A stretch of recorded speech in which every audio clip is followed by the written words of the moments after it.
அனைவருக்கும் வணக்கம். இன்னைக்கு ஹிந்தி நியூஸ் பேப்பர்ல என்ன இம்பார்ட்டன்ட் நியூஸஸ் இருக்கு அப்படின்னு சொல்லி பார்ப்போம். ஸோ ஃபர்ஸ்ட் வந்து பார்த்தீங்கன்னா, Lok Sabha to take up motion to remove high court judge அப்படின்னு சொல்லி குடுத்துருக்காங்க. ஸோ நம்ம முன்னாடியே பார்த்ததுதான். ஜஸ்டிஸ் வர்மா இருக்கார் இல்லையா? ஸோ அவர வந்து பதவி நீக்கம் செய்ய போறதுக்கான ப்ரொசீஜர்ஸ இந்த செஷன்ல வந்து ஆரம்பிக்க போறாங்க அப்படிங்கிறத பார்த்துருந்தோம். ஜட்ஜஸ் என்குயரி ஆக்ட் 1968 தான் இந்த ப்ரொசீஜர்ஸ வந்து நமக்கு சொல்லுது. ஸோ ஒரு ஜட்ஜ ரிமூவ் பண்ணோம்னா, அதுக்கு லோக்சபாலயும் அந்த மோஷன கொண்டு வரலாம். ராஜ்யசபாலயும் கொண்டு வரலாம். லோக்சபானா 100 மெம்பர்ஸோட சப்போர்ட் தேவைப்படும். ராஜ்யசபானா 50 மெம்பர்ஸோட சப்போர்ட் வந்து தேவைப்படும். இதுக்கப்புறமா அது கன்சர்ன்ட் ஸ்பீக்கருக்கு போகும். ஸ்பீக்கர் அத அக்செப்டும் பண்ணலாம், ரிஜெக்ட்டும் பண்ணலாம். இன் கேஸ் அக்செப்ட் பண்றாரு அப்படின்னா, 3 மெம்பர் கமிட்டிக்கு வந்து அனுப்புவாங்க. அதுல வந்து யார் இருப்பாங்கன்னா, chief justice of India, chief justice of high court, அப்புறமா ஒரு எமினன்ட் ஜூரிஸ்ட் வந்து இருப்பாங்க. ஸோ இவங்களும் வந்து அந்த ஜட்ஜ் வந்து குற்றவாளி கில்ட்டி அப்படின்னு சொல்லிட்டாங்கன்னா, லோக்சபா அண்ட் ராஜ்யசபால ஸ்பெஷல் மெஜாரிட்டில வந்து பாஸ் ஆயி பிரசிடென்ட் வந்து அந்த ஜட்ஜ வந்து ரிமூவ் பண்ணுவாங்க. சரியா? இதான் ப்ரொசீஜர். இதுல இப்பதான் எங்க வந்திருக்காங்க? லோக்சபாவுல வந்து இன்ட்ரோடியூஸ் பண்ண போகக்கூடிய ஸ்டேஜ்க்கு வந்திருக்காங்க. 100 மோர் தேன் 100 எம்பிஸோட சப்போர்ட் வந்து இருக்கு அப்படிங்கிறத சொல்லியிருக்காங்க. கிட்டத்தட்ட 152 எம்பிஸோட சப்போர்ட் வச்சிருக்காங்க கவர்மெண்ட். சரியா? அடுத்தது Kamal Haasan 3 others become Rajya Sabha MPs அப்படின்னு சொல்லியிருக்காங்க.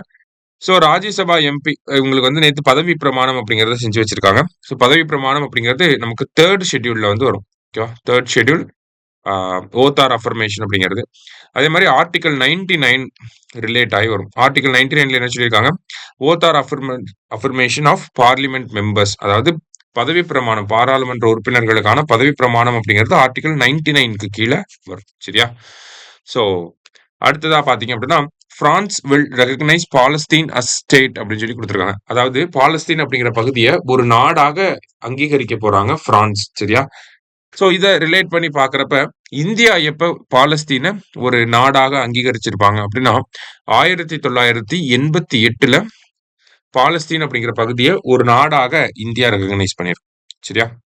அடுத்தது ஆம், நம்மளோட பிரைம் மினிஸ்டர் வந்து மாலத்தீவுகள் அப்படிங்கிற அந்த பகுதிக்கு வந்து போயிருக்காரு. சோ மாலத்தீவ்ஸ்க்கு வந்து பாத்தீங்கன்னா கிட்டத்தட்ட 4000 crore ஒரு ஹெல்ப்ப வந்து இந்தியா வந்து பண்ண போறாங்க. சோ இது எல்லாமே லார்ஜரா பாத்தீங்கன்னா, சாகர் அப்படிங்கிற இனிஷியேட்டிவ்க்கு கீழ வரும். ஓகேவா? சாகர், மகா சாகர் அப்படின்னு சொல்லுவாங்க. இப்போ வந்து மகா சாகர்ன்னு சொல்றோம். சாகர் அப்படின்னா security and growth across for all in the region அப்படின்னு சொல்லுவாங்க. Security and growth for all in the region அப்படின்னா சாகர் அப்படிங்கிறது. நம்மளோட சவுத் ஈஸ்ட் ஏஷியன் நேஷன்ஸ் எல்லாருக்குமே வந்து எக்கனாமிக்கலாவும் சரி, ஸ்ட்ராட்டஜிக்கலாவும் சரி, டெக்னாலஜிக்கலாவும் ஹெல்ப் பண்றதுதான் அந்த சாகர் அப்படிங்கிறது. இப்ப மகா சாகர் அப்படிங்கிறது இதோட எவால்வ்டு வெர்ஷன். ஓகேங்களா? அடுத்த கட்டம். ஓகேவா? Mutual and holistic advancement for security and growth across region அப்படின்னு சொல்லி வரும். சரியா? சோ இதுக்கு கீழ என்ன பண்ணிருக்காங்க? நம்ம மாலத்தீவுகளுக்கு கடன் உதவிகள வழங்க போறோம். சரியா? அதான் இங்க குடுத்திருக்காங்க. அடுத்ததா வந்து பாத்தீங்கன்னா, நமக்கு எடிட்டோரியல் பேஜ்ல ஒரு முக்கியமான விஷயம் இருந்துச்சு. என்னன்னா, ஜூலை 26 அப்படிங்கிறது வேர்ல்ட் மேங்க்ரோவ் டே. சரியா? சோ இந்த மேங்க்ரோவ்ஸ் அப்படிங்கிற ஒரு விஷயத்த ஒரு ட்ரெண்டா மாத்துனது யாரு அப்படின்னு சொல்லி பாத்தீங்கன்னா, நம்மளுடைய எம்.எஸ். சுவாமிநாதன் அவர்கள் தான். சோ அவரு இந்த மேங்க்ரோவ்ஸ்க்காக என்ன கான்ட்ரிபியூஷன்லாம் பண்ணியிருக்காரு அப்படிங்கிறத லிஸ்ட் அவுட் பண்ணியிருந்தாங்க. அததான் நம்ம பார்க்க சோ ஃபர்ஸ்ட் வேர்ல்டு லெவல்ல மேங்க்ரூவ்ஸ் வந்து பெரிய அளவுல கன்சர்வேஷன் எதுவுமே பண்ணாம இருந்த அந்த காலகட்டத்துல மேங்க்ரூவ்ஸ கன்சர்வ் பண்றது மூலியமா நமக்கு நிறைய பெனிஃபிட்ஸ் இருக்கு அப்படின்னு சொல்லி ஒரு கேம்பெயின் ஆரம்பிச்சதே யாருன்னா எம்.எஸ். சுவாமிநாதன் தான். மேங்க்ரூவ்ஸ கன்சர்வ் பண்றனால, பாதுகாக்கறனால நமக்கு அந்த சீ லெவல் ரைஸ்ல இருந்து காப்பாத்திக்க முடியும் மக்கள. அதே மாதிரி ஏதாவது டிசாஸ்டர் ஏற்பட்டாலும் மக்கள காப்பாத்திக்க முடியும். அந்த இடத்துல வந்து மேங்க்ரூவ்ஸ கன்சர்வ் பண்ற மூலியமா அந்த லோக்கல் கம்யூனிட்டி வந்து டெவலப் ஆகும். இந்த மாதிரியான நிறைய விஷயங்கள வந்து நம்மளுடைய எம்.எஸ். சுவாமிநாதன் அவர்கள் வந்து சொல்லியிருப்பார். ஓகேங்களா? சோ மேங்க்ரோவ் கன்சர்வேஷன் அப்படிங்கிறது ஒரு முக்கியமான விஷயமா இருக்கு அப்படிங்கிறதையும் இவர் வந்து எடுத்து காட்டியிருப்பாரு. சோ இவரோட கான்ட்ரிபியூஷன்ஸ் என்ன அப்படின்னு சொல்லி பாத்தீங்கன்னா, international society for mangrove ecosystem அப்படிங்கிறத 1990ல எஸ்டாப்ளிஷ் பண்ணியிருப்பாரு. எங்கன்னா ஜப்பான்ல இருக்கக்கூடிய ஒக்கினாவா அப்படிங்கிற சிட்டில. அடுத்தது சார்ட்டர் ஃபார் மேங்க்ரூவ்ஸ் அப்படிங்கிறத வந்து 1992ல வந்து டெவலப் பண்ணியிருப்பாரு. சோ இந்த மேங்க்ரோவ் சார்ட்டர் அப்படிங்கிறது தான் ஒரு என்ன சொல்றது? ஒரு பேசிஸா இருக்கு. மேங்க்ரோவ் கன்சர்வேஷன் எப்படி பண்ணணும் அப்படிங்கிறதுக்கான ஒரு பேசிக் டாக்குமெண்ட் என்ன அப்படின்னா, இந்த சார்ட்டர் ஆஃப் மேங்க்ரோவ். அத டெவலப் பண்ணது யாருன்னா, நம்மளுடைய எம்.எஸ். சுவாமிநாதன் அவர்கள். அடுத்ததா பாத்தீங்கன்னா, global mangrove database and information system அப்படின்னு சொல்லி கொடுத்துருக்காங்க. குளோமிஸ் அப்படின்னு சொல்லி global mangrove database and information system. So இது வந்து பாத்தீங்கன்னா ஒரு டேட்டா பேஸ். ஓகேவா? இதுல வந்து மேங்க்ரோவ் ஃபாரஸ்ட் எங்கெல்லாம் இருக்கு, மேங்க்ரோவ் ரிலேட்டடா என்ன ரிப்போர்ட்லாம் இருக்கு, என்ன ரிசர்ச் எல்லாம் பண்றாங்க, அந்த மாதிரி ஒரு இன்ஃபர்மேஷனை தெரிஞ்சுக்கிறதுக்கான ஒரு டேட்டா பேஸ் தான் இந்த global mangrove database and information system GLOMIS அப்படிங்கிறது. அதே மாதிரி இந்தியா இது வந்து வேர்ல்டுக்கான கான்ட்ரிபியூஷன். நேஷனல் லெவல்ல என்ன பண்ணிருப்பாரு நம்ம எம்.எஸ். சுவாமிநாதன் அப்படின்னா, இந்தியால அந்த காலகட்டத்துல வந்து பாத்தீங்கன்னா பெரிய அளவுல மேங்க்ரோவ் ஃபாரஸ்ட் கன்சர்வேஷன் அப்படிங்கிறது இருந்திருக்காது. அதே மாதிரி நம்ம மேங்க்ரோவ் ஃபாரஸ்ட் எல்லாமே அக்ரிகல்ச்சருக்காகவும் அந்த செட்டில்மெண்ட் பர்பசஸ்க்காகவும் நம்ம மேங்க்ரோவ் ஃபாரஸ்ட்டை வந்து அந்த காடுகளை வந்து அழிச்சிட்டு தான் இருந்தோம். அந்த காலகட்டத்துல தான் இவர் வந்து ஒரு மாடலை வந்து கொண்டு வர்றாரு. மேங்க்ரோவை வந்து எப்படி கன்சர்வ் பண்ணணும் அப்படின்னு சொல்லி.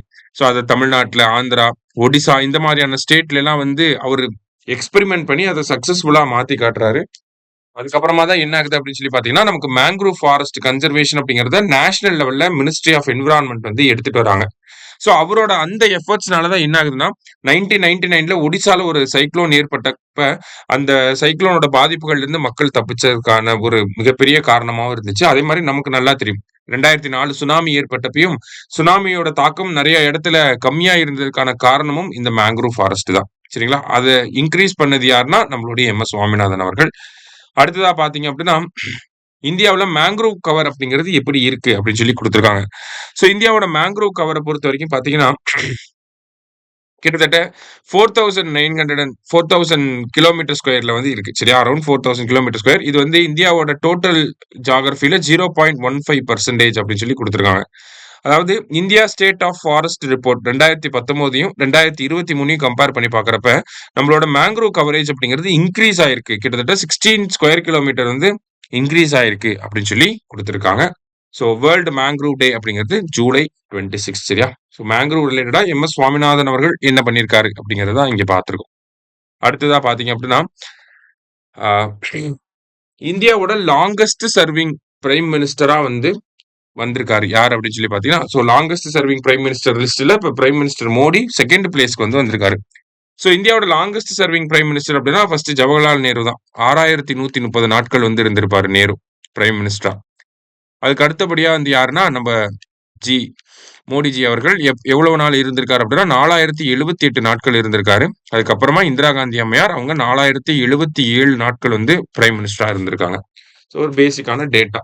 சரியா? ஸோ மற்றபடி பார்த்தோம்னா இன்றைய செய்தித்தாள் வந்து முக்கிய செய்திகளை வந்து பார்த்திருக்கோம். நன்றி. சுரேஷ் IAS அகாடமி வெற்றியின் முகவரி.